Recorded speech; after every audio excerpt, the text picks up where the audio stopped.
tattoo on the barbecue was human flesh. It was one of our own companions. The companion was dismembered by cannibals and made into skewers in the forest. We felt pain and nausea. We turned and ran in terror. We planned to go back to the city and call the police. But when we reached the camp, the bus was gone. Looking around, everything was in chaos. There were clear signs of an attack. Now we were truly terrified, but running back was better than staying in the wild. Yet as we fled, the cannibals attacked again. Wielding giant axes, they hacked wildly. We quickly took down those creatures, but the cannibals were like unkillable monsters. One snapped its neck, twisted it back, and regenerated instantly. The whole team stared in shock. Traps littered our path as we ran for our lives. Two teammates were hung from trees. A pair of deformed father and son drew their bows. They shot both men through with a single arrow. To survive, he and I hid in an abandoned factory. Searching around, we found the missing bus. Cries of our companions came from inside. Instinct drove us to rescue them, but we realized it was a trap.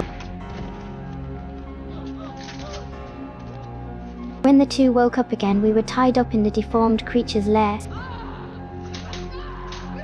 Seeing the deformed's twisted games, I gritted my teeth in anger, but bound tightly I could do nothing. They taunted me while eating. The deformed acted with complete impunity, but at the same time, the instructor was fully armed and ready to rescue. He set off an alarm to draw the deformed's attention, luring them to split up and reduce the pressure. When the time was right, the instructor cut his wrist and smeared blood on the vehicle. Using the scent of blood to bait the deformed, he hid in the dark and drew his bow. Two deformed creatures thought there was food roaring on top of the vehicle, but the next second they were pierced by explosive arrows, blown to pieces on the spot. Before the other deformed could react, the instructor snuck into the lair and freed the team. But when it was his turn to be rescued, a sharp arrow struck straight for the heart. Knowing he was fatally wounded, the instructor freed him with all his strength, then turned to face the vicious deformed alone. Though he didn't escape death, he bought time and helped us escape successfully. But unfamiliar with the area, we got lost in the factory, captured by the cannibals again. To avenge his son, he threw him into a meat grinder. Watching his revenge complete, the deformed laughed maniacally. But the next second, I flipped the switch. The robot couple were killed, ground to pieces by the crusher. We walked out of the abandoned factory, drove away, and returned to normal life.